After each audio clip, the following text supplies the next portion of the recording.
how's it going? Jonathan here with Magical Day Media. Thanks for tuning in. I really appreciate it. Coming to you today again from the car, my mobile recording studio, as it were. Why am I recording in the car yet again? It's because it is the quietest place I can think of right now to go and record a video. And I'm still in the Dallas-Fort Worth area, so I can't go to the parks just yet. So, all in due time. But in the meantime, I am super excited today. Today is exactly 90 days until I leave Dallas-Fort Worth as a resident and move to the Orlando area. Cannot wait, super excited for that. Looking forward to bringing you some park footage and share the fun with you.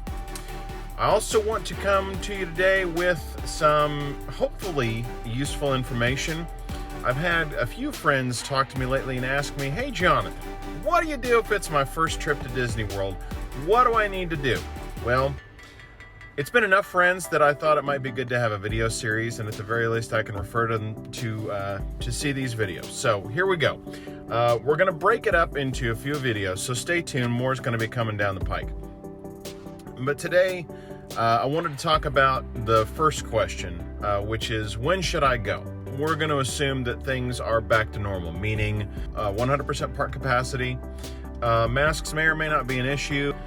Things like that. I would not recommend going in 2021 for your first trip to Walt Disney World. I think that the experience is going to be different enough that it's going to take away from some of the joy, and it could cloud your opinion about the parks, whether you feel like you got your money's worth, so on and so forth. So just know going into it that if you decide to go for your first time in 2021, it's going to be very, very different than any other quote-unquote normal year that we would experience. So take all of this with a grain of salt, knowing that I'm referring to normal park conditions. Again, when 100% capacity is allowed again, and when we possibly might see some of the other parks that we're used to, like Fast Pass and magical hours when you're staying at the resort hotels, things of that nature. So just know that this is kind of thinking about that context rather than today context with a lot of the pandemic restrictions. So the first question, again, to refresh my mind, I have to look at my handy dandy notes here. First question is, when do I go? And that's kind of a moving target. When I was a kid going to the parks, there were some specific times of year that were known as the slow season for Walt Disney World. And those days are gone. There is not really a quote-unquote slow season for Walt Disney World. There are some times of year that are less busy, and that's really what you're aiming for. You're not aiming for a slow season. There is no slow season anymore. But you want to see what kind of schedule constraints that you're operating within.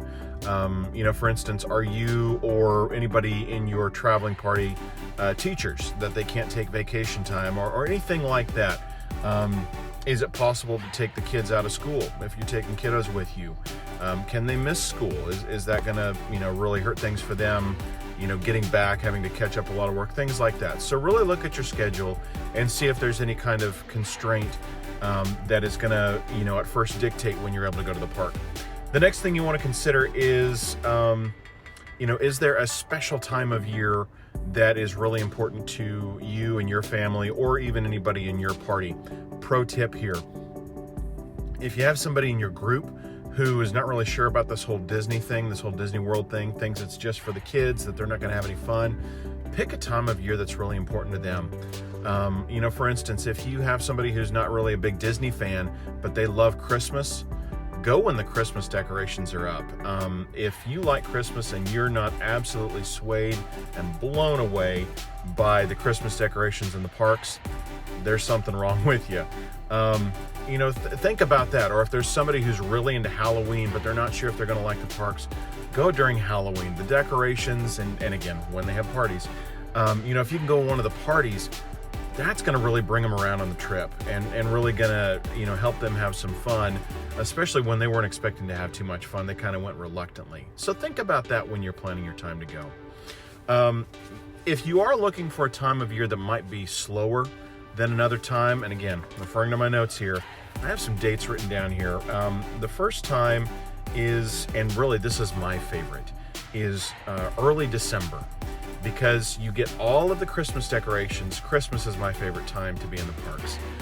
You get all of the Christmas decorations, and it's after Thanksgiving, so you have the Thanksgiving crowd. They've already gone home to get back to school, and you don't have the crowds for Christmas yet. And there's not going to be too many people taking a vacation between Thanksgiving and Christmas. It's a great time to go because you get all of the Christmas stuff, like I said, and all of the parties. They're going to have Christmas parties going on again. Maybe not this year, that week between Christmas and New Year's. That is without a doubt the most crowded time in Disney World, no doubt. So think early December, like that first weekend, kind of fly in on a Thursday, maybe fly out on a Monday, or even take more time if you can. Looking at my notes again, also very early January, right after New Year's. And I want to be specific about that. I'm talking like that first week after New Year's, because again, everybody's gone home again to get back to school, get back to work. Christmas is over. A lot of the decorations are still going to be up, and you want to make sure that it's before those marathon weekends. You also have late January through all of February. That's kind of a slower time as well. Probably not going to see a lot of vacations going on after marathon weekend, which is traditionally the second and or third weekend in January. So kind of after that time and through all of February, because again, everybody's getting ready for another trip. You've got spring break coming up in March. The next time would kind of slow down about mid-April through late May. So you want to think about April 15th through about that week before Memorial Day. That's a good time to go as well. You've got the springtime going on. Now you do have a good festival going on at Epcot during that time. You're not going to see crowds as high and as heavy as they would be, say, during the summer. And then finally, you have the late September through mid-October time frame. Again, everybody's gone back to school. Everybody's thinking about going Thanksgiving, things like that, but it's not going to be too crazy. There are some caveats to all of these times, and that is that Epcot has a festival going on pretty much all year now. I jokingly call it Festival Park rather than Epcot. And those four festivals, and I want to make sure I didn't forget one here, so again, I go back to my handy-dandy field notes here. And Epcot, going in order that they occur, you have the Festival of the Arts. That occurs in January, so after the Christmas rush, you have the Festival of the Arts. Then you have the Flower and Garden Festival, and that's going to be, kind of in that early March through kind of springtime, kind of until Memorial Day time frame. Again, these dates will change every year, but this is kind of when you can expect it. Then you have Food and Wine, and that powers up in the summer and goes into the fall, and that's probably the most popular festival going on at Epcot is Food and Wine. It's fantastic. If you get an opportunity to go, it's worth planning a trip around Food and Wine Festival. It's fantastic. And then, of course, with Christmas, you have the International Festival of the Holidays. And I think I'm saying that name right. I may have that name right. It's such a long name. But again, you have a lot of Christmas traditions from around the world, or holiday traditions, I should say, from around the world that are on display there then. So again, just keep that in mind as you're planning, but really think about those times that, if you're looking for a slower time and you want to kind of go at an easier pace and you don't want to be wall-to-wall people, look for some times when people aren't necessarily going to be taking a vacation. And again, I'm going to put in the notes these dates that I put in here. By no means are they gospel truth. It's always going to be busy, but these are some times when you can expect the parks to be just a little bit more empty than, say, spring break or summer break or the Christmas holiday season, when everybody's out of school. Okay, with a quick look at the notes, we covered everything. This was an action-packed full session today. Thank you for tuning in. We got a lot of stuff covered. If I missed anything, definitely leave me a comment, ask a question. I am more than happy to talk about it. I will tell you, I am not a travel agent in any way, shape, or form. And if it is your first trip, definitely think about using the services of a good travel agent. You will not pay any more money to use a travel agent to go to Walt Disney World.